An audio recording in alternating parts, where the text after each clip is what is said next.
नमस्कार दोस्तों, फ्रेंड्स कर्तव्य आईएएस की यूट्यूब चैनल पे आप लोगों का स्वागत है। आशा करता हूँ आप लोग सुरक्षित होंगे, स्वस्थ होंगे, है ना।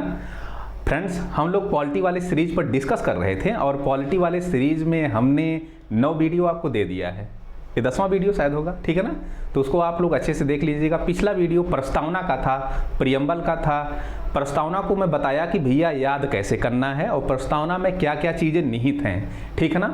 प्रस्तावना वाले पहले वीडियो में, प्रस्तावना वाले से पहले वाले वीडियो में अगर हम देखें तो 3 टॉपिक को मैं डिस्कस किया था। एक टॉपिक था आपका संविधान के स्रोत, अमेरिका से क्या लिया गया है, ब्रिटेन से, कनाडा से, जर्मनी से, ऑस्ट्रेलिया से, फ्रांस से, कनाडा से, इन सब जगहों से क्या क्या अच्छी अच्छी चीज़ें हमारे भारतीय संविधान में ली गई हैं, ठीक ना फ्रेंड्स। इसके अलावा हमने संविधान के 22 भागों को अच्छे से डिस्कस किया कि 22 भागों में क्या क्या चीज़ें निहित हैं, है ना। फिर हमने एक चीज़ ये डिस्कस किया कि जो 12 अनुसूचियाँ हैं, इन 12 अनुसूचियों में क्या क्या चीज़ें हैं। तो उससे लगातार इन टॉपिक से 1 या 2 क्वेश्चन 100% आना है। आपका पीसीएस का एग्जाम चुनिंदा 3 टॉपिक है, 1 क्वेश्चन आएगा ही आएगा, 100% आएगा। तो आज उस टॉपिक को जो हम लोग एक्सप्लेन करके अच्छे से डिस्कस किए थे, आज हम लोग उसका एमसीक्यू देखेंगे। जो आयोग के द्वारा क्वेश्चन पूछे गए हैं वो देखेंगे कि इस क्वेश्चन का, इस एमसीक्यू का क्या नेचर रहा है, ठीक है ना। कैसे सॉल्व किया जाएगा या चारों ऑप्शन पे हम लोग कैसे विचार करेंगे, आते हैं फ्रेंड्स, हम लोग देखने की कोशिश करते हैं, ठीक है ना। तो संविधान, भारतीय संविधान के स्रोत, अनुसूचियां तथा उसके भाग, ठीक ना फ्रेंड्स। आते हैं, देख लेते हैं कि स्क्रीन पर पहला क्वेश्चन जरा देखना। पहला क्वेश्चन क्या कह रहा है, कह रहा है भारतीय संविधान में उद्देशिका। पहली बात तो उद्देशिका का एक दूसरा नाम है प्रस्तावना, अगर इंग्लिश में कहें तो प्रियम्बल, ठीक है ना। उद्देशिका का विचार लिया गया है। देखिए कितना अच्छा क्वेश्चन है। तो उद्देशिका, ध्यान में रखिएगा कि उद्देशिका का जो विचार है, एक चीज ये है कि उद्देशिका सबसे पहले या प्रस्तावना सबसे पहले अमेरिकी संविधान में स्वीकार किया गया, बाद में इसी अमेरिकी संविधान से क्या लिया गया, उद्देशिका का विचार ग्रहण किया गया, ठीक है ना फ्रेंड्स। तो अमेरिकी संविधान से, अमेरिका से उद्देशिका का जो विचार है उसको लिया गया। इस उद्देशिका या प्रस्तावना में 2 चीजें हैं। एक इसकी जो भाषा है यह है ऑस्ट्रेलिया के संविधान से ली गई है, इसको ध्यान में रखिएगा भी, ऑस्ट्रेलिया के संविधान से।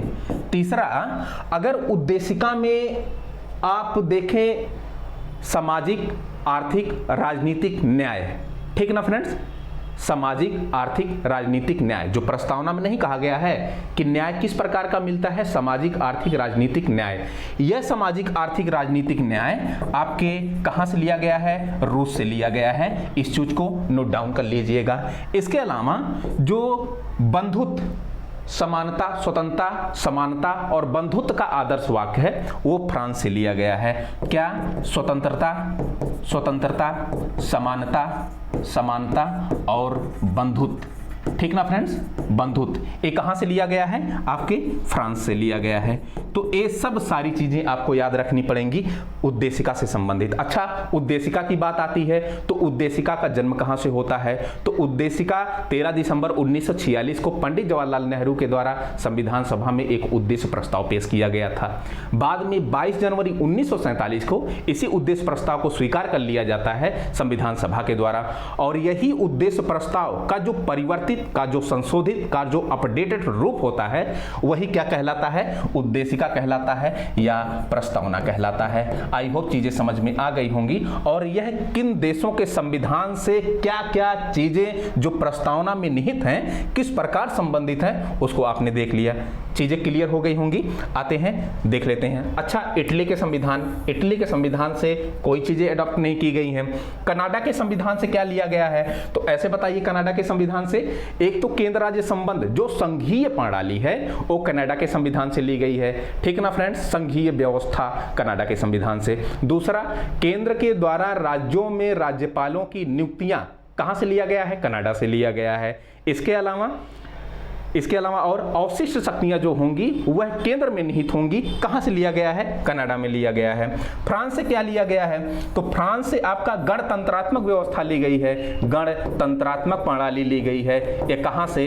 गणतंत्रात्मक, तो फ्रांस से ली गई है। इसके अलावा स्वतंत्रता, समानता, बंधुत्व का जो आदर्श वाक्य है वो कहां से लिया गया है? फ्रांस से लिया गया है। यूएसए से क्या लिया गया है? तो यूएसए से एक तो उद्देशिका का विचार लिया गया है, तो D is a right answer आपका क्वेश्चन 1 का डी ऑप्शन सही होगा, अमेरिका या यूएसए। ठीक है ना फ्रेंड्स। इसके अलावा यूएसए से क्या लिया गया है जरा बताना आप। यूएसए से मूल अधिकार, फंडामेंटल राइट लिया गया है। न्यायिक पुनरावलोकन की शक्ति ली गई है। ठीक है ना। राष्ट्रपति पर महाभियोग चलाने की प्रक्रिया ली गई है। और क्या लिया गया है? सुप्रीम कोर्ट और हाई कोर्ट के न्यायाधीशों को हटाने, कदाचार एवं अक्षमता के आधार पर जो हटाया जाता है, इसका प्रोसेस लिया गया है। इसके अलावा उपराष्ट्रपति का जो पद है ये कहां से लिया गया है?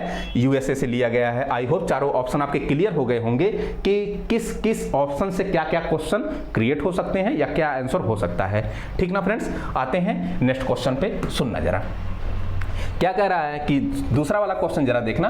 भारतीय राजनीतिक व्यवस्था में इनमें से कौन सर्वोच्च है?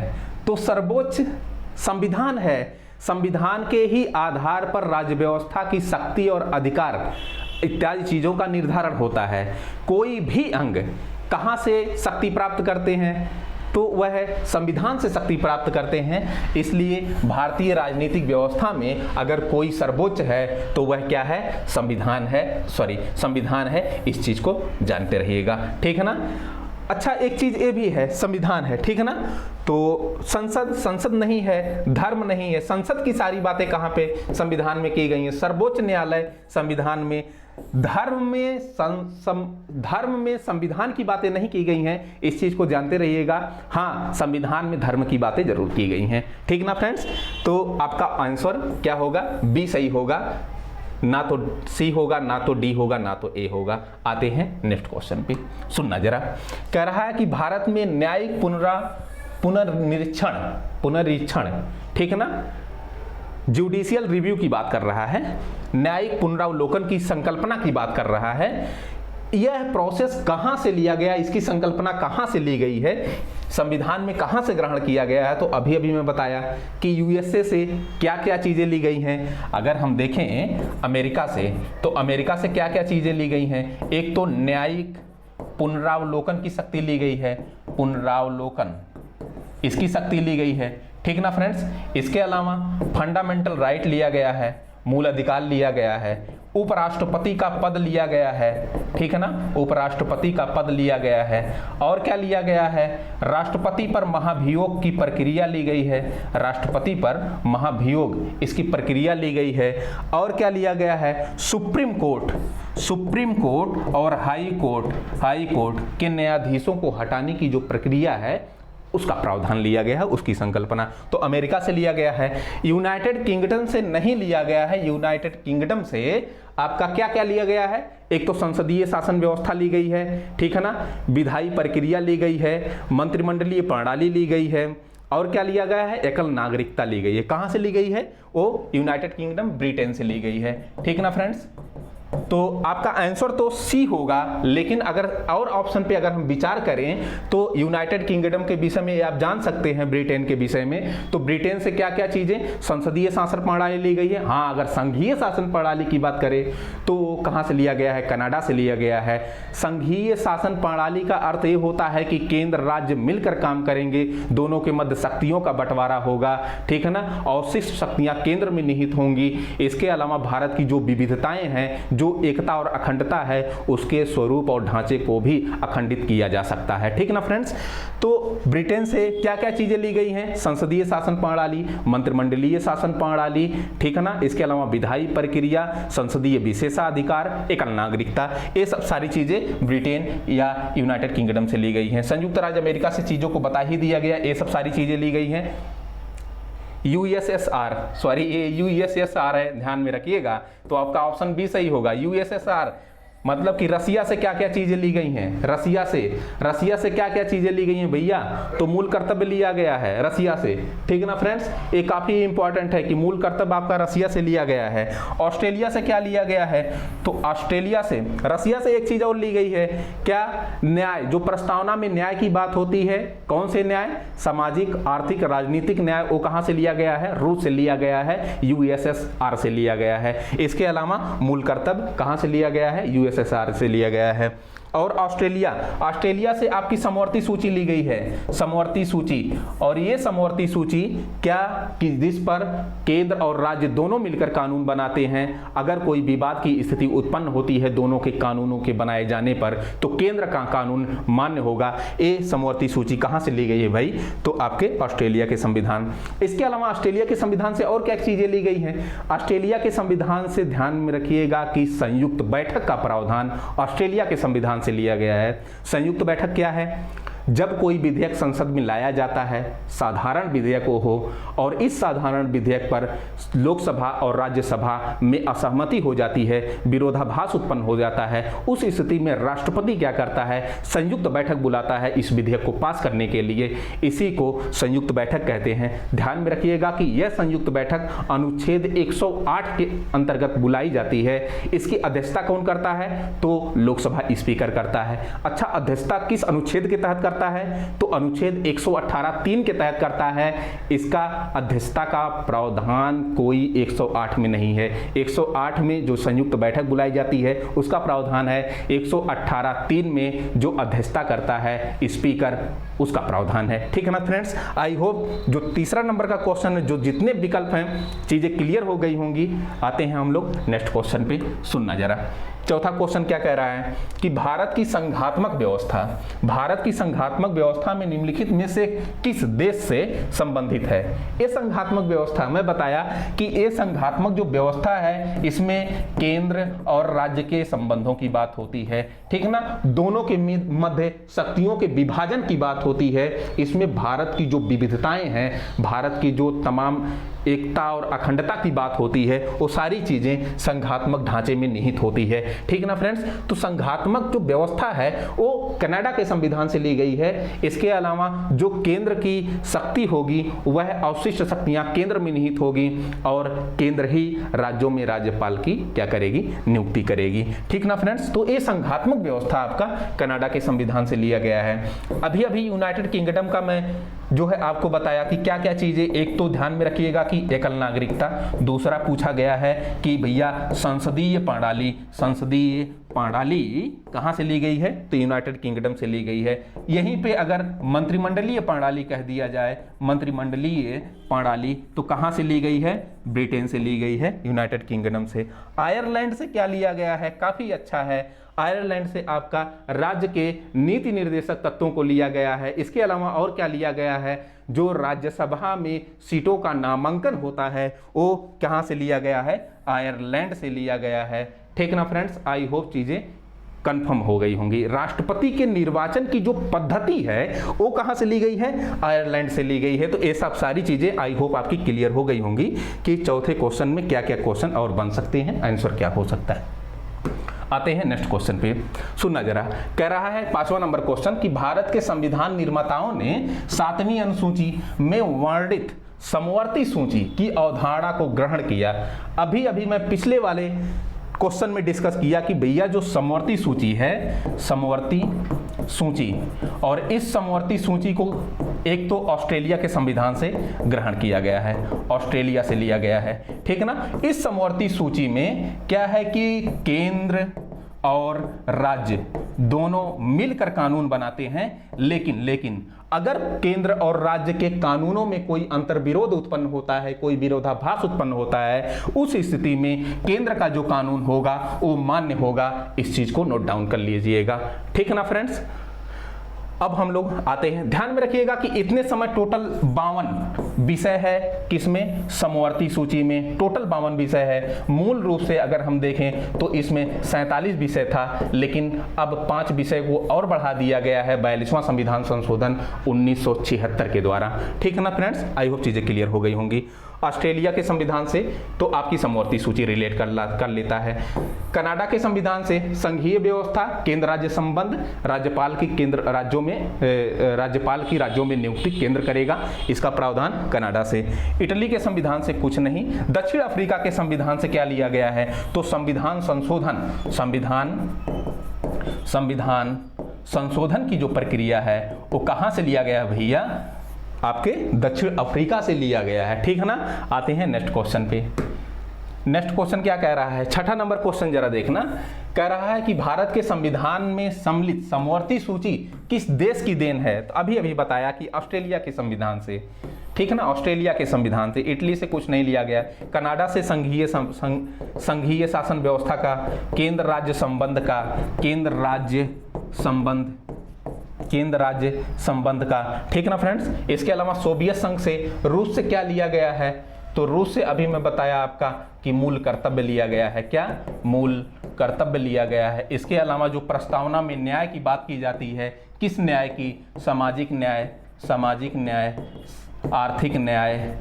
आर्थिक न्याय और राजनीतिक न्याय, इस न्याय की जो बात है वह कहाँ से लिया गया है, सोवियत संघ या रूस से लिया गया है, ठीक ना फ्रेंड्स। आते हैं नेक्स्ट क्वेश्चन पे। देखिए चारों ऑप्शन पे जब आप विचार करेंगे तो चीज़ें अच्छे से क्लियर हो जाएंगी। कोई क्वेश्चन कहीं से भी बनाए आराम से चीज़ें हो जाएंगी, ठीक ना फ्रेंड्स। आते हैं, थोड़ा सा पानी पी लेते हैं भैया। तो ऐसे ही क्वेश्चन को सॉल्व करना है, मैं बताते चलूँ कि कोई भी टॉपिक पढ़ाया जाएगा ऐसे ही, ठीक है ना फ्रेंड्स। कोई भी टॉपिक पढ़ाया जाएगा, जैसे प्रियम्बल पढ़ाया जा रहा है, प्रस्तावना, तो प्रस्तावना में आईएएस और पीसीएस से जो क्वेश्चन आए हुए हैं इसी प्रकार चारों ऑप्शन पे अच्छे से डिस्कस किया जाएगा, ठीक है ना। कल तो प्रस्तावना का सेकंड पार्ट रहेगा, इस चीज को आप ध्यान में रखिएगा, ठीक है ना। उसके बाद प्रस्तावना से संबंधित जो क्वेश्चन आए हुए हैं उसको करा लिया जाएगा। आते हैं, पॉलिटी पूरा कंप्लीट की जाएगी, पूरा पॉलिटी कंप्लीट की जाएगी, उसमें कोई संदेह नहीं रखना है। इसके अलावा टेस्ट सीरीज भी हल करने वाला हूं, ठीक है ना। डेली के डेली कम से कम 15 से 20 क्वेश्चन, और उस 15 से 20 क्वेश्चन में अच्छी बात है कि कम से कम एक क्वेश्चन में 4 क्वेश्चन, तो अगर 20 क्वेश्चन हो जाएगा तो 20 चौका 80 क्वेश्चन, है ना। लगभग 80 से 100 क्वेश्चन के बीच डेली डिस्कस हो जाएगा। आते हैं नेक्स्ट क्वेश्चन पे, जरा देख लेते हैं क्या कह रहा है। कह रहा है कि भारतीय संविधान में राज्य के नीति निर्देशक तत्व की संकल्पना किस देश के संविधान पर आधारित है। तो राज्य के नीति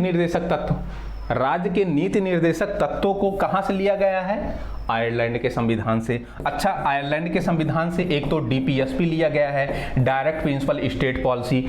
यह डायरेक्ट प्रिंसिपल स्टेट पॉलिसी क्या है, ये भैया राज्यों को एक निर्देश दिया जाता है कि इसके नियमों के अनुसार आप काम करें ताकि मानव का आर्थिक सामाजिक अच्छे से कल्याण हो सके।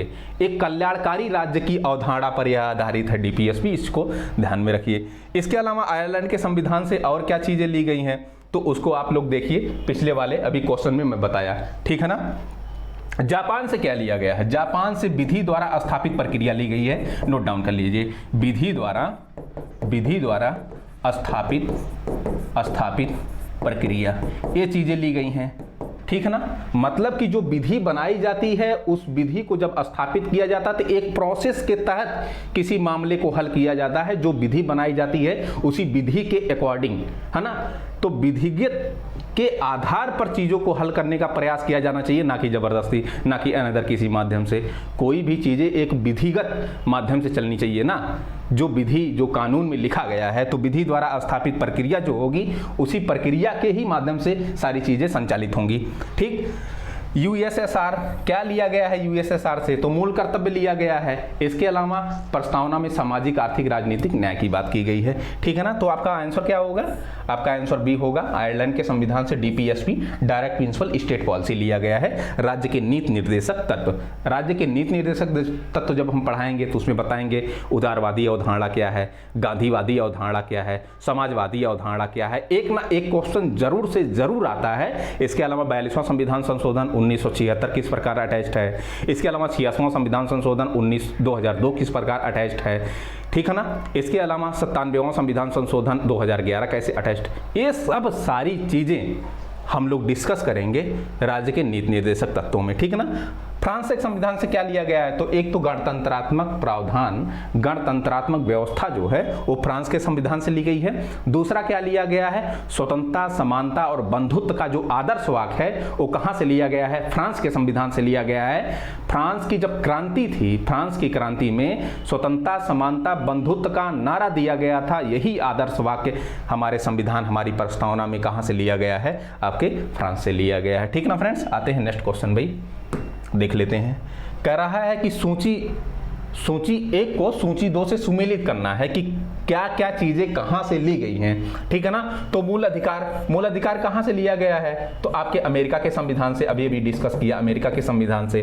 संसदीय शासन की संसदीय प्रणाली, देखिए ना, ब्रिटेन से ली गई है ना, अभी अभी बताया भैया कि ब्रिटेन से क्या क्या, संसदीय शासन प्रणाली। ठीक है ना, इसके अलावा मंत्रिमंडलीय शासन प्रणाली, एकल नागरिकता कहां से ली गई है? ब्रिटेन से ली गई है। ठीक, आपातकालीन उपबंध कहां से लिया गया है? जर्मनी से लिया गया है आपातकालीन उपबंध। ठीक है ना, राज्य के नीति निर्देशक तत्व कहां से लिया गया है? आयरलैंड से लिया गया है, आयरलैंड से लिया गया है। अब आप लोग क्वेश्चन हल कर लीजिए कि चीजें किस प्रकार किससे रिलेट करती हैं। ठीक है ना फ्रेंड्स, तो ये सब सारी चीजें, मूल अधिकार कहां से लिया गया है? तो मूल अधिकार को मिला लीजिए यूएसए से। ठीक है ना, संसदीय शासन प्रणाली कहां से लिया गया है? तो यूके से लिया गया है।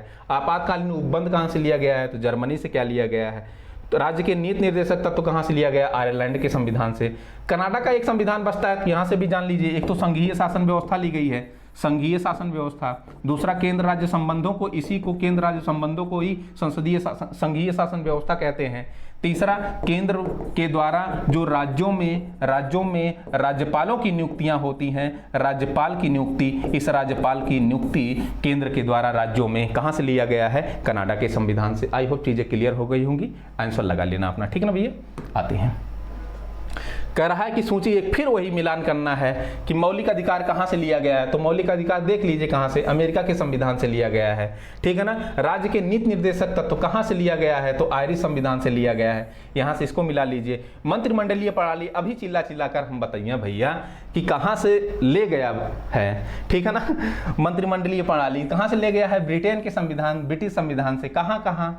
एक तो मंत्रिमंडलीय प्रणाली, दूसरी संसदीय प्रणाली, तीसरी एकल नागरिकता, चौथी संसदीय विशेषाधिकार कहां से? ब्रिटिश संविधान से। केंद्र राज्य संबंध, अभी बताया कि संघीय शासन व्यवस्था को ही केंद्र राज्य संबंध कहते हैं। ठीक है ना, और ये संघीय शासन व्यवस्था कहां से लिया गया है? आपके कनाडा के संविधान से। तो जोड़ लीजिए, अब आप अपना ऑप्शन लगा लीजिएगा। ठीक है ना, कि क्या किसका क्या ऑप्शन होगा। ठीक भाई,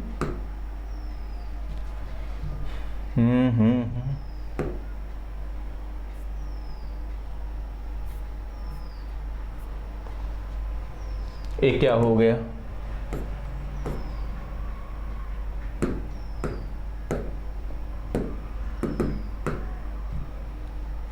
ये क्या हो गया?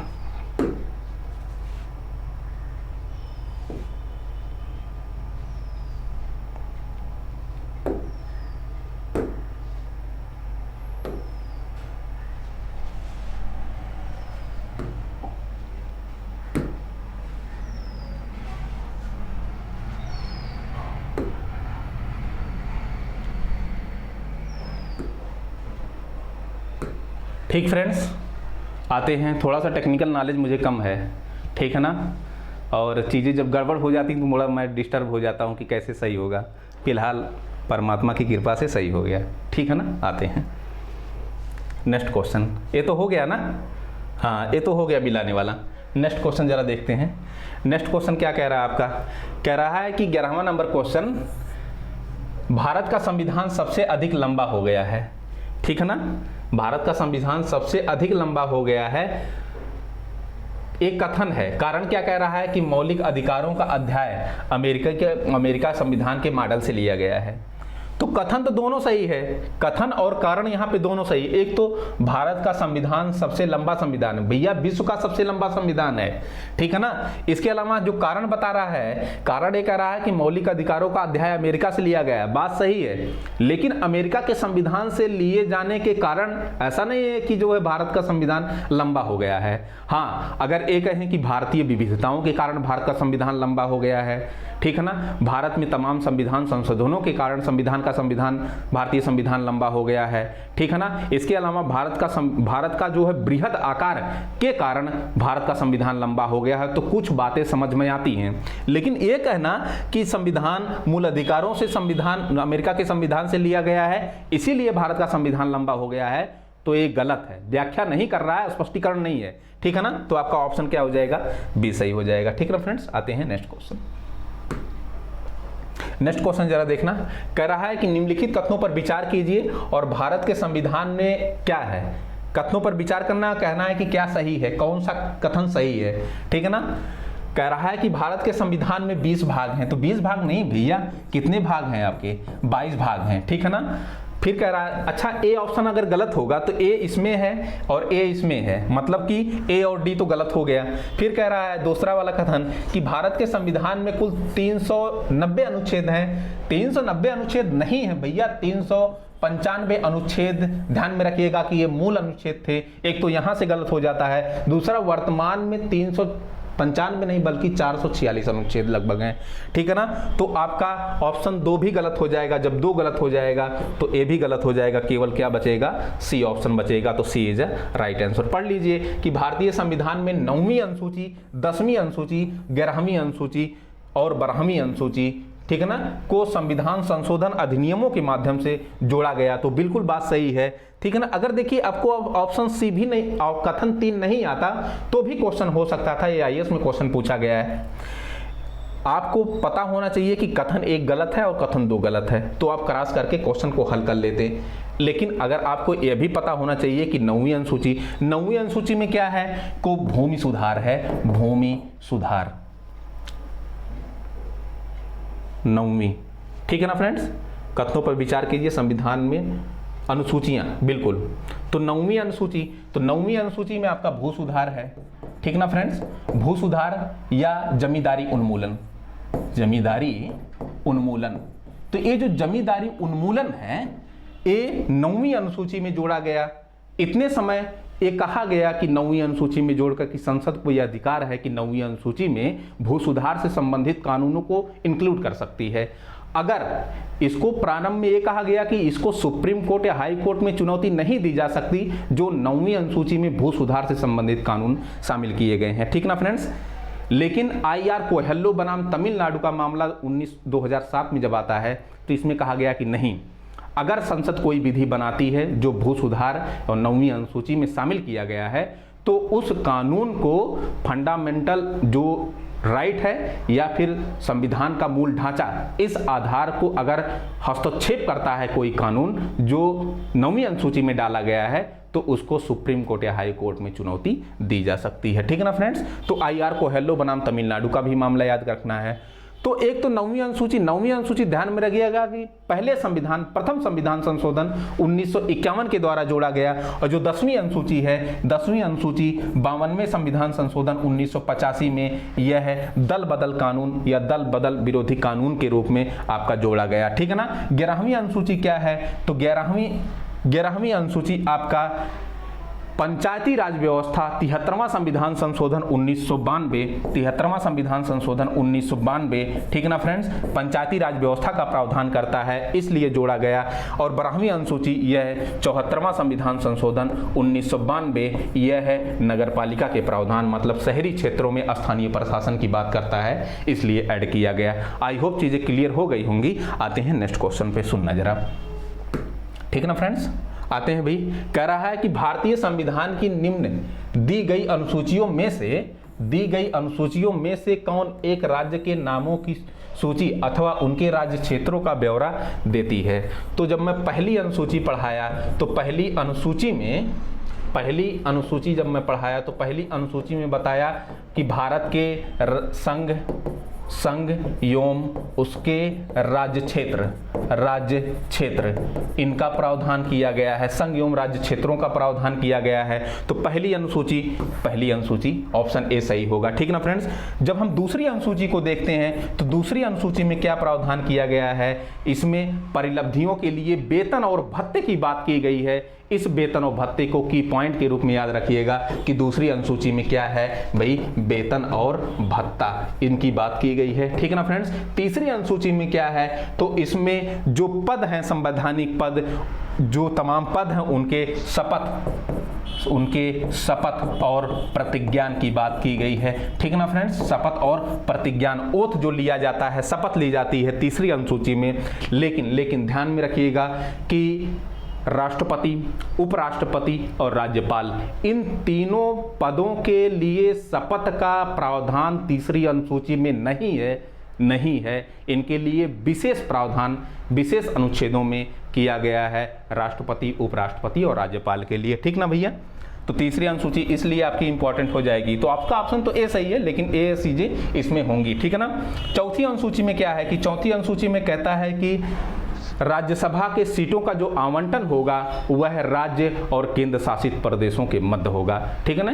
तो राज्य और केंद्र शासित प्रदेशों के मध्य राज्यसभा के सीटों का आवंटन या विभाजन की बात कहाँ पे की गई है, चौथी अनुसूची में की गई है।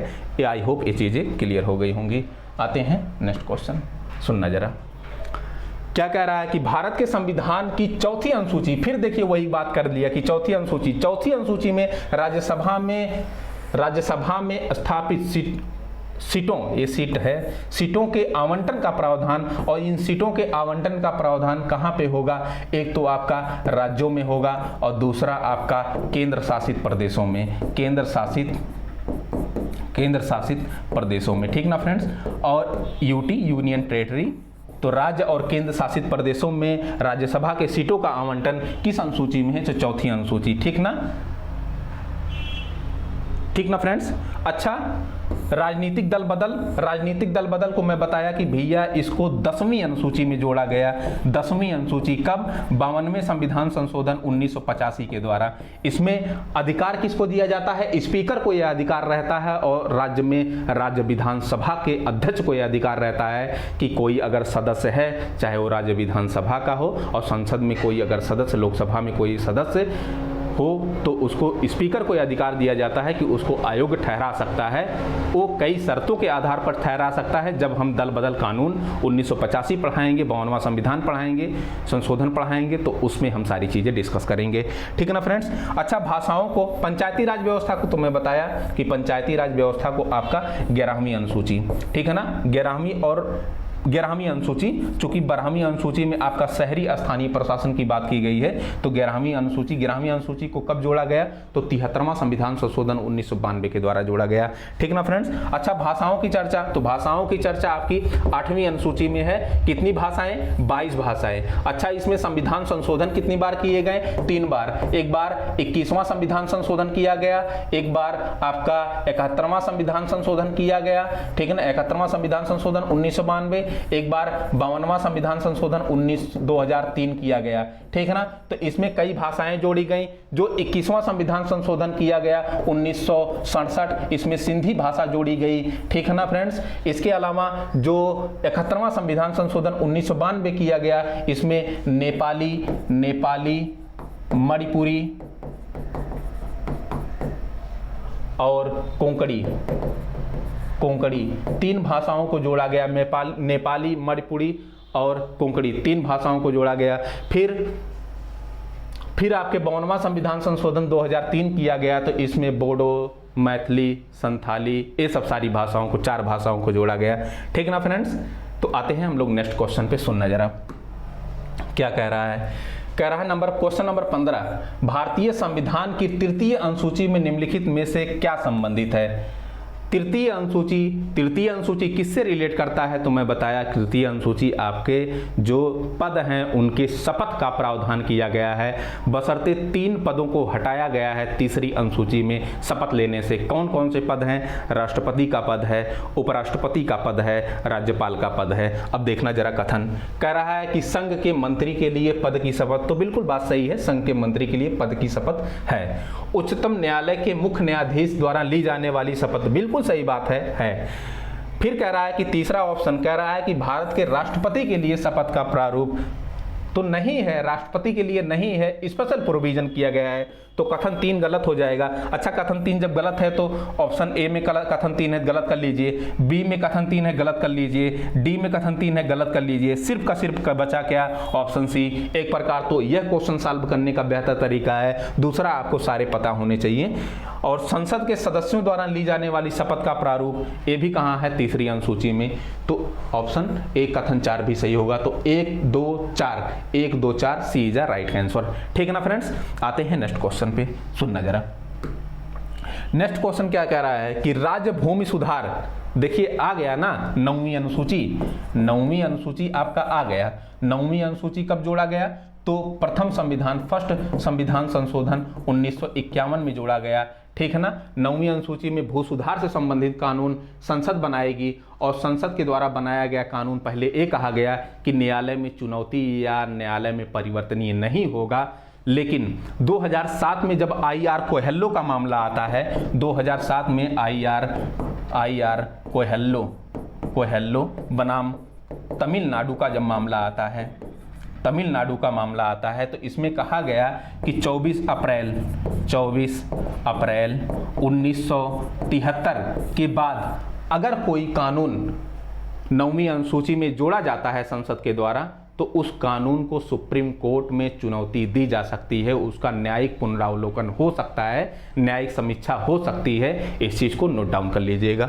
ठीक ना भैया। तो आपका ऑप्शन क्या सही होगा, ऑप्शन आपका बी सही होगा। 7वीं अनुसूची में क्या है, तो 7वीं अनुसूची में केंद्र राज्य संबंधों के शक्तियों का विभाजन किया गया है। ठीक है ना। केंद्र सूची, राज्य सूची और समवर्ती सूची। केंद्र सूची में जरा कमेंट करके बताइए कि कितने सब्जेक्ट हैं, कमेंट करके क्या बताएंगे, बता ही देता हूं। इतने समय 98 विषय हैं किसमें, अच्छा 7वीं अनुसूची में क्या क्या कि शक्तियों का विभाजन किया गया है, केंद्र सूची, राज्य सूची और समवर्ती सूची। अच्छा, इसको जरा देख लीजिए कितने कितने सब्जेक्ट हैं। तो केंद्र सूची में वर्तमान में 98 विषय हैं, लेकिन मूल रूप से कितने थे, 97 विषय थे। ठीक है ना। अगर हम ये देखें आपका राज्य सूची में, तो राज्य सूची में कितने विषय हैं वर्तमान में, तो राज्य सूची में इतने समय आपके टोटल 59 विषय हैं, लेकिन मूल रूप से कितने विषय थे, तो 66 विषय थे। समवर्ती सूची में वर्तमान में कितने विषय हैं, वर्तमान में समवर्ती सूची में 22 विषय हैं। ठीक है ना। लेकिन मूल रूप से अगर देखें तो 47 विषय थे। 42वां संविधान संशोधन 1976 5 विषयों को जोड़ दिया गया समवर्ती सूची में, इसलिए 47 से कितना हो गया, ये 52 हो गया। आई होप चीजें क्लियर हो गई होंगी। 8वीं अनुसूची भाषा से संबंधित है। 10वीं अनुसूची दल बदल कानून से संबंधित है। 7वीं अनुसूची आपका किससे संबंधित है, केंद्र राज्य संबंधों से संबंधित है, केंद्र राज्य शक्तियों के विभाजन से संबंधित है। ये सब सारी चीजें। तो 9वीं अनुसूची भू सुधार। ठीक है ना फ्रेंड्स। आते हैं, थोड़ा सा कमेंट वगैरह कर लिया करिए, थोड़ा सा लाइक कर लिया करिए, है ना, शेयर कर लिया करिए, सब्सक्राइब कर लीजिए, ताकि जो वीडियो डाला जाए उसका नोटिफिकेशन आपको मिल जाए। ठीक है ना फ्रेंड्स। तो सब्सक्राइब कर लीजिए, थोड़ा सा मेरा मनोबल भी बढ़ेगा ना, है ना। ठीक। आते हैं नेक्स्ट क्वेश्चन पे। 17 नंबर क्वेश्चन कह रहा है कि निम्नलिखित में से कौन सा कथन सुमेलित नहीं है, इसको ध्यान में रखना है। सुमेलित नहीं है। ठीक है ना। कह रहा है कि सार्वजनिक स्वास्थ्य व्यवस्था और स्वच्छता राज्य सूची का विषय है, जनगणना संघ सूची का विषय है, राज्यसभा में सीटों का बंटवारा द्वितीय अनुसूची से संबंधित है। राज्यसभा में सीटों का बंटवारा द्वितीय अनुसूची से नहीं है, एक चौथी अनुसूची से है, चौथी अनुसूची से है। ये चीजें नोट डाउन कर लीजिए। ठीक है ना। दल बदल कानून 52वां संविधान संशोधन 1985 10वीं अनुसूची सही है। ठीक है ना। तो आपका ऑप्शन कौन सा सही हो जाएगा, आपका ऑप्शन सी सही होगा कि यह है चौथी अनुसूची से रिलेट करता है, ना कि दूसरी अनुसूची से। ठीक ना फ्रेंड्स। आते हैं नेक्स्ट क्वेश्चन। कह रहा है निम्नलिखित में से कौन सा विषय समवर्ती सूची में है, समवर्ती सूची में है। ठीक है ना। तो समवर्ती सूची में शिक्षा विषय है, ये जो कृषि है, यह जो पुलिस है, ठीक है ना, यह राज्य सूची का विषय है। और रक्षा, विदेश, संचार, रेलवे, ये सब किसका विषय है, आपका यह केंद्र का विषय है। और शिक्षा, ये सब विषय आपका समवर्ती सूची का विषय है। ठीक ना फ्रेंड्स। तो बी। अच्छा, शिक्षा जो है 42वां संविधान संशोधन 1976 के द्वारा शिक्षा टॉपिक जोड़ा गया था। ठीक है ना। आपके कहाँ कॉन्करेंट लिस्ट में, किसमें, आपके समवर्ती सूची में, ठीक है ना। समवर्ती सूची कहाँ से लिया गया है? ऑस्ट्रेलिया के संविधान से लिया गया है, ठीक है ना। आते हैं नेक्स्ट क्वेश्चन। कह रहा है कि भारत के संविधान में 19वां नंबर क्वेश्चन जरा देखिए कि भारत के संविधान में निम्नलिखित में से कौन सी एक अनुसूची में दल बदल विरोधी कानून विषय का प्रावधान किया गया है? तो 10वीं अनुसूची में कब किया गया? 52वां संविधान संशोधन 1985 के द्वारा किया गया, 1985 के द्वारा किया गया। इसमें आपके स्पीकर को यह अधिकार होता है और जो विधान सभा होती है उस विधानसभा के अध्यक्ष को यह अधिकार होता है कि किसी सदस्य को वह आयोग घोषित कर सकती है, ठीक है ना। वो कई शर्तों के आधार पर आयोग घोषित किया जाता है, जो टॉपिक पढ़ाया जाएगा तो समझाने का प्रयास किया जाएगा। 5वीं अनुसूची में क्या है? तो 5वीं अनुसूची में ध्यान में रखिएगा कि एससी और एसटी क्षेत्रों के प्रशासन एवं नियंत्रण की बात की गई है। इतने समय टोटल 10 राज्य ऐसे हैं जहां एससी एसटी क्षेत्र हैं। त्रिपुरा, असम, मेघालय, त्रिपुरा, मिजोरम को छोड़कर 10 ऐसे राज्य हैं जहां एससी एसटी क्षेत्रों के प्रशासन एवं नियंत्रण की बात की गई है, ठीक है ना। अगर हम दूसरी अनुसूची को देखें तो दूसरी अनुसूची किससे रिलेट करता है? वेतन और भत्ता से रिलेट करता है। 8वीं अनुसूची किससे रिलेट करता है? तो भाषा से रिलेट करता है। देखिए अब लग रहा होगा कि चीजें रिवाइज हो रही हैं। रिवीजन ऐसे ही अगर रिवाइज, जब ये पता चल जाए कि चीजें रिवाइज हो रही हैं, सारी चीजें हो जा रही हैं, तो जान लीजिए कि उस टॉपिक से संबंधित तैयारी लगभग हो चुकी है, ठीक ना फ्रेंड्स। आते हैं नेक्स्ट क्वेश्चन, सुनना जरा। कह रहा है कि क्वेश्चन नंबर 20, निम्नलिखित में से कौन सा विषय भारतीय संविधान की संघ सूची से संबंधित नहीं है? संघ सूची से संबंधित नहीं है। रक्षा संघ सूची से संबंधित है, विदेश मामले संघ सूची से संबंधित हैं, रेलवे संघ सूची से संबंधित है। लेकिन अगर हम कृषि की बात करें, अगर हम पुलिस की बात करें, ठीक है ना, तो ये सब सारी चीजें, ठीक है ना, ये सब सारी चीजें राज्य से संबंधित हैं। इसको नोट डाउन कर लीजिएगा, ठीक ना फ्रेंड्स। आते हैं नेक्स्ट क्वेश्चन पे, सुनना जरा। अब देखिए वही की चीजें आ गई कि 9वीं अनुसूची कब तक संसद कानून बनाएगी और न्यायालय के दायरे से बाहर रखा जाएगा? एक स्थिति, एक टाइम होता है कि जब इसको स्टॉप लगाया ही जाता है। बाद में सुप्रीम कोर्ट का एक फैसला भी आ जाता है। 2017 में एक फैसला आता है IR कोयहल्लो बनाम तमिलनाडु का मामला। इसमें माननीय सुप्रीम कोर्ट क्या कहती है कि संसद के द्वारा अगर 9वीं अनुसूची में कोई कानून शामिल किया गया है भू सुधार से संबंधित, अच्छा ध्यान में रखिएगा कि इतने समय 284 के लगभग कानून बनाए जा चुके हैं जो भू सुधार से संबंधित कानून हैं, 9वीं अनुसूची से संबंधित कानून हैं।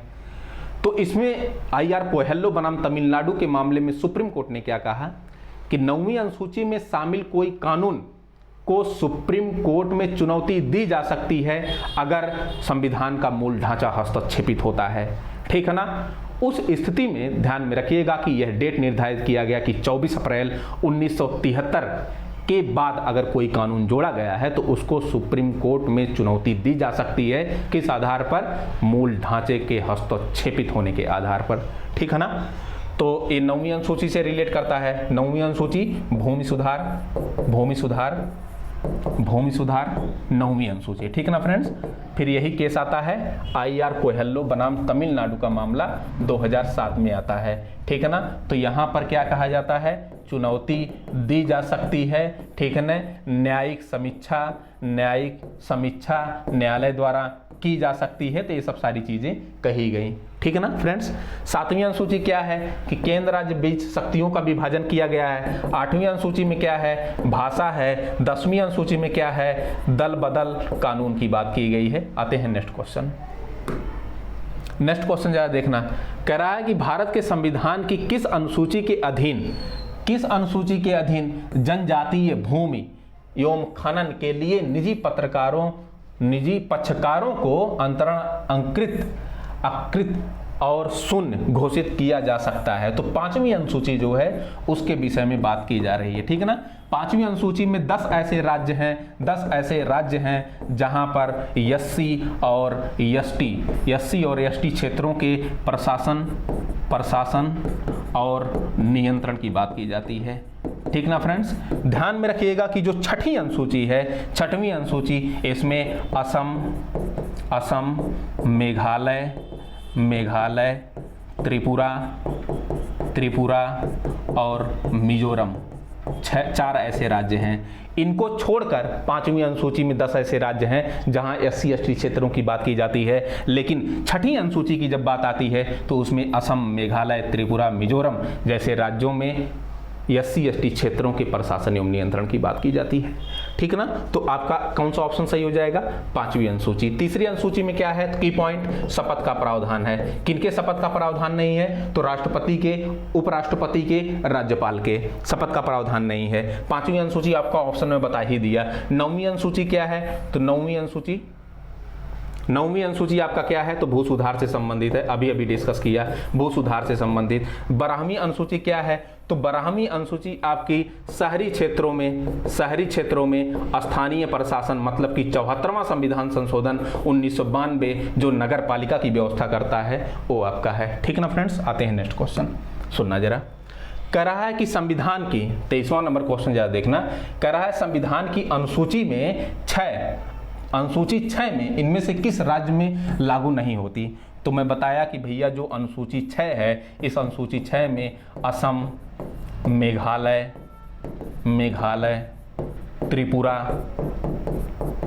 त्रिपुरा और मिजोरम, इन्हीं 4 क्षेत्रों की बात की गई है, इन्हीं 4 राज्यों की बात की गई है, तीसरे किसी राज्य की बात नहीं की गई है। लगातार 2019 में भी क्वेश्चन पूछा गया, फिर 2020 में भी प्री में क्वेश्चन पूछ लिया पीसीएस में त्रिपुरा को लेकर क्वेश्चन पूछ लिया 2020 वाले पीसीएस में। ठीक ना, और ये 2019 का क्वेश्चन है। अब इसको देख लीजिए कि कौन सा राज्य नहीं शामिल है। कह रहा है कि नहीं शामिल है तो असम भी शामिल है, मेघालय भी शामिल है, त्रिपुरा शामिल है, मणिपुरी शामिल नहीं है, तो मणिपुर को आप हटा दीजिए। D is right answer. ठीक है ना फ्रेंड्स, आते हैं नेक्स्ट क्वेश्चन। क्या कह रहा है कि संविधान की 11वीं अनुसूची में निम्नलिखित में से किससे संबंधित है? भैया 11वीं जो अनुसूची थी, यहीं 11वीं लिख लीजिए, यहीं पहले 12वीं लिख लीजिए, तब समझ में आएगा आपको। ठीक है ना, 11वीं में क्या है? तो 11वीं में 73वां संविधान संशोधन 1992 पंचायती राज व्यवस्था का प्रावधान करता है। और जब 12वीं अनुसूची की बात आती है तो ये नगर पालिका मतलब कि जो है शहरी क्षेत्रों में स्थानीय प्रशासन की बात करता है। ठीक ना फ्रेंड्स, तो 11वीं 12वीं अनुसूची हो गया। केंद्र राज्य संबंधों की बात किसमें की गई है? तो केंद्र राज्य संबंधों की बात आपके 7वीं अनुसूची में की गई है। अच्छा, केंद्र राज्य संबंध कहां से, किस संविधान से लिया गया है? ठीक है ना, तो कनाडा के संविधान से संघीय शासन व्यवस्था जो लिया गया है उसी में केंद्र राज्य संबंधों की बात की गई। कहां से लिया गया? आपके कनाडा के संविधान से। ठीक है ना। भ्रष्टाचार निवारण, ये भ्रष्टाचार निवारण क्या है? सीबीसी को रिलेट कर सकते हैं, है ना। केंद्रीय सतर्कता आयोग संस्थानन समिति की अनुशंसा पर 1964 में स्टैब्लिश किया गया। कहीं कहीं भ्रष्टाचार वगैरह पे वही केंद्रीय अन्वेषण ब्यूरो को आप ले सकते हैं वगैरह वगैरह। तो चारों ऑप्शन आपका क्लियर हो गया। तो पंचायती, ये नगर पालिका वाला किससे? अनुसूची 12 से रिलेट कर लीजिए, और पंचायती राज व्यवस्था अनुसूची 11 से रिलेट कर लीजिए। तो बी इज राइट आंसर आपका हो जाएगा। आते हैं नेक्स्ट क्वेश्चन, जरा देखते हैं क्या कह रहा है कि भारत के संविधान में 11वीं अनुसूची में कितने सब्जेक्ट जोड़े गए? तो ध्यान में रखिएगा कि जो 11वीं अनुसूची है यह है 29 सब्जेक्ट जोड़े गए। यह 73वां संविधान संशोधन 1992 से रिलेट करता है, जो पंचायती राज व्यवस्था पर आधारित है। पंचायती राज व्यवस्था, ठीक है ना फ्रेंड्स, पंचायती राज व्यवस्था। और जो 12वां अनुसूची है, यह 12वीं अनुसूची में टोटल 18 सब्जेक्ट है, और यह है 74वां संविधान संशोधन 1992 पर आधारित है। इसमें नगर पालिका इसका मतलब स्थानीय शहरी क्षेत्रों में स्थानीय प्रशासन की बात की जाती है। ठीक ना फ्रेंड्स, तो आपका चीज़ें 29 सब्जेक्ट, ठीक है ना। सी इज अ राइट आंसर। आते हैं नेक्स्ट क्वेश्चन पे। नेक्स्ट क्वेश्चन क्या कह रहा है कि निम्नलिखित में से कौन सा एक सही नहीं है? सही नहीं है, इस चीज को ध्यान में रखिएगा। नागरिकता का प्रावधान कहां से लिया गया है? नागरिकता का संविधान के भाग 2 में प्रावधान है, बार बार मैं बताया। मौलिक अधिकार किस भाग में? तो भाग 3 में है, सही बात है। मौलिक कर्तव्य भाग 6 दिया है, भाग 6 नहीं भैया, भाग आपका 4 का है, भाग 4 का। अनुच्छेद अगर देखें तो 51 का, ठीक है ना, नोट डाउन कर लीजिए। राज्य का जो प्रावधान है, राज्य का प्रावधान संविधान के भाग 6 में है, भाग 5 में केंद्र सरकार, भाग 6 में राज्य, ठीक है ना। आई होप चीजें क्लियर हो गई होंगी। तो कौन सा नहीं है, ऑप्शन सी आपका राइट आंसर, ठीक है ना, भाग 4 में है ना कि भाग 6 में, ठीक है ना फ्रेंड्स। आते हैं नेक्स्ट क्वेश्चन। 27वां नंबर क्वेश्चन क्या कह रहा है कि हमारे संविधान के किस भाग में 3 सोपानों में पंचायतों को बनाने की परिकल्पना की गई है, ठीक है ना। तो पंचायतों 9वीं अनुसूची, सॉरी 9वां भाग, जो 9वां भाग है, इस 9वें भाग में आपके पंचायती राज व्यवस्था के 3 सोपानों की बात की गई है। तो ये तो राइट आंसर होगा। और 3 सोपान मतलब कि ग्राम सभा, ग्राम सभा, एक तो मध्यवर्ती या ब्लॉक स्तर, और तीसरा जिला स्तर। अच्छा, इसका कॉन्सेप्ट किसने दिया? तो बलवंत राय मेहता समिति ने, बलवंत राय मेहता समिति ने दिया, ठीक ना। अशोक मेहता समिति वह द्वि आधार पर वर्गीकरण से संबंधित है, यह द्विस्तरीय पर आधारित है अशोक मेहता। फिर बलवंत मेहता किस आधार पे है? तृतीय स्तर पर आधारित है, ठीक है ना, 3 सोपानों पर आधारित है बलवंत मेहता। इसके अलावा थोंगन समिति आती है, लक्ष्मी मित्तल और भी तमाम समितियां आती हैं। तो उसको जब पंचायती राज व्यवस्था पढ़ाया जाएगा तो देख लिया जाएगा। अच्छा, ध्यान में रखिएगा कि जो 20 लाख से अगर अधिक है तो ही ब्लॉक स्तर या मध्यवर्ती सोपान का जो है गठन किया जाता है, नहीं तो नहीं किया जाता। अगर किसी राज्य में 20 लाख से अधिक जनसंख्या होगी तो ही ब्लॉक स्तर या मध्यवर्ती स्तर सोपान का गठन किया जाएगा, नहीं तो नहीं किया जाएगा। ये सब पंचायती राज व्यवस्था में हम लोग देखेंगे, ठीक है ना। तो भाग 9 आपका। भाग 10 में क्या है? भाग 10 में क्या है भैया, कमेंट करके बताइए। भाग 11 में क्या है और भाग 12 में क्या है, ठीक है ना। आते हैं नेक्स्ट क्वेश्चन। क्वेश्चन नंबर 28 जरा देखिए। भारतीय संविधान का कौन सा भाग या अध्याय संघ और राज्यों के बीच विधायी शक्तियों का प्रावधान करता है, ठीक है ना, विधायी शक्तियों का। तो जब आप भाग कौन सा पढ़ेंगे? भाग 11 पढ़ेंगे, भाग 11। और भाग 11 का अध्याय जब आप 1 पढ़ेंगे तो उस अध्याय 1 में विधायी शक्तियों का प्रावधान है। जब आप भाग 2 पढ़ेंगे, अध्याय 2 पढ़ेंगे तो इसमें प्रशासनिक शक्तियों का प्रावधान है, प्रशासनिक शक्तियों का प्रावधान है, ठीक ना फ्रेंड्स। आई होप चीजें क्लियर हो गई होंगी। आते हैं नेक्स्ट क्वेश्चन पे। तो आपका ए इज अ राइट आंसर, ठीक है ना। आते हैं नेक्स्ट क्वेश्चन। कह रहा है कि निम्नलिखित में से, क्वेश्चन नंबर 29 जरा देखिए। कह रहा है निम्नलिखित में से कौन सा एक राज्य, कौन सा एक युग्म सही सुमेलित है? कौन सा एक सही सुमेलित है भाई? भारत का दूसरा भाग मौलिक अधिकार है।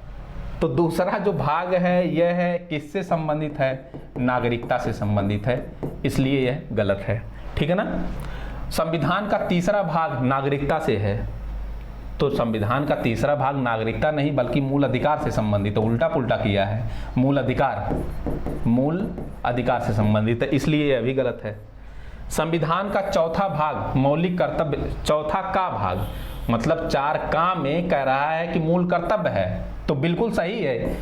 भाग 4 का में मूल कर्तव्य है, 51 का में अनुच्छेदों को टोटल जो है मूल कर्तव्यों को दिया गया है, ठीक है ना।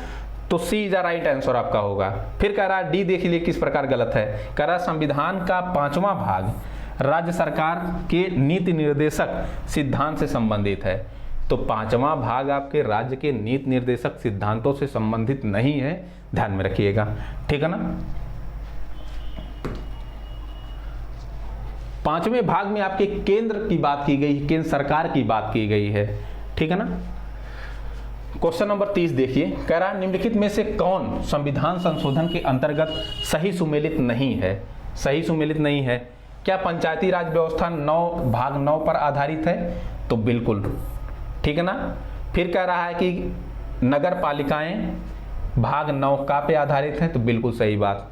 सहकारी समितियां 9 खा पर आधारित, तो बिल्कुल सही बात। अधिकरण कह रहा है कि भाग 10 नहीं है, ये भाग 14 का है। ठीक है ना। अच्छा, पंचायती राज व्यवस्था भाग 9 कब? 73वां संविधान संशोधन 1992, ठीक है ना। फिर नगर पालिकाएं भाग 9 का कब? 74वां संविधान संशोधन 1992, ठीक है ना। फिर कह रहा है कि सहकारी समितियां ये कब? 97वां संविधान संशोधन 2011, ठीक है ना, सहकारी समितियां। तो आई होप चीजें चारों ऑप्शन पे क्लियर हो गई होंगी। अधिकरण जो ट्रिब्यूनल की बात होती है वह है आपके भाग 14 नहीं बल्कि भाग 10 नहीं बल्कि भाग 14 का से रिलेट करता है, ठीक है ना। तो आते हैं नेक्स्ट क्वेश्चन पे। तो इतने ही क्वेश्चन थे, ठीक ना फ्रेंड्स। आई होप चीजें क्लियर हो गई होंगी कि चारों ऑप्शन पे किस प्रकार विचार करना है, कैसे करना है। चीज़ों को जब हम एक्सप्लेन के साथ गहराई के साथ पढ़ लेते हैं तो कोई भी क्वेश्चन कितना कहाँ उड़ेगा, कहीं से भी क्वेश्चन दे आराम से चीज़ें सॉल्व हो जाएंगी। आज के लिए फ़िलहाल इतना ही। कल वाले वीडियो में हम लोग फ्रेंड्स देखेंगे कि प्रियम्बल प्रस्तावना का सेकंड पार्ट, उसमें प्रस्तावना में क्या क्या देखेंगे।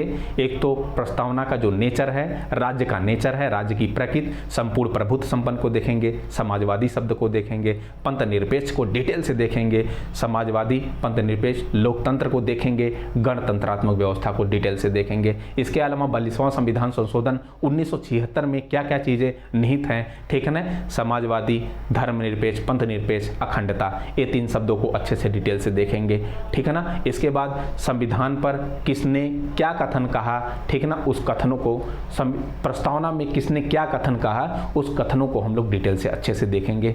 तो आई होप चीज़ें क्लियर हो गई होंगी। प्रस्तावना को पढ़ने के पूरा बाद उसके बाद एमसीक्यू को हम लोग सॉल्व कर लेंगे कि किस प्रकार उस पर आधारित एमसीक्यू पूछे गए हैं या क्वेश्चन पूछे गए हैं, ठीक ना फ्रेंड्स। फिलहाल आज के लिए इतना ही। उम्मीद करता हूँ कि सारी चीज़ें समझ में आई होंगी।